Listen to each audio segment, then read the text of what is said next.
আসসালামু আলাইকুম। দোয়া করুন ভাই, ওনার জন্য সবাই দোয়া করুন।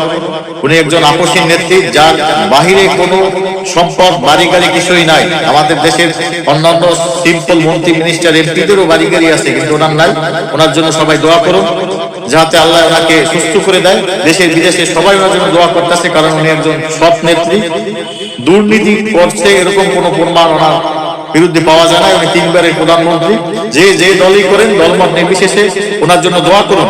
আপনি অন্য দল করতে পারেন, কিন্তু আপনার দলের নেতার চরিত্র বৈশিষ্ট্য হিসাব করে দেখুন, ওনার চেয়ে আপনার এই নেতা অনেক ভালো। বেগম খালেদা জিয়া, ওনার হাজবেন্ড বাংলাদেশের প্রধানমন্ত্রী প্রেসিডেন্ট ছিলেন, ওনারও কোনো দুর্নীতি নাই, ওনারও কোনো দুর্নীতির কালিমা নাই, এবং ওনার স্ত্রী বেগম খালেদা জিয়ারও কালিমা নাই। সবাই ওনার জন্য দোয়া করুন, যেন উনি ফ্যাসিস্ট দেশের থেকে পালিয়ে গেছে, যাতে আগামী এমন একটা গভর্নমেন্ট আসুক যেটা ফ্যাসিস্ট না থাকে, এবং বাংলাদেশে যেহেতু মুসলিমের সংখ্যা বেশি, মুসলিমদের উপর নির্যাতন না হয়, নিপীড়ন না হয়।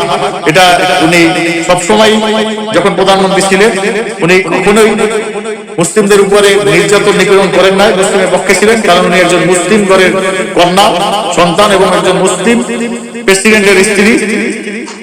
তাই উনি নিজেও মুসলিম, তাই মুসলিমদের কোনো ক্ষতি হোক সেটা কখনো উনি এই ওনার গভর্নমেন্ট বা উনি চায় না। তাই ওনার জন্য দোয়া করুন সবাই, যাতে অন্তত ততটুকু হায়াত পাক, যাতে উনি দেখে যেতে পারে এদেশ একটা সুন্দর সমাজ গঠন হয়েছে। ওনার জন্য সবাই দোয়া করুন। ধন্যবাদ সবাইকে।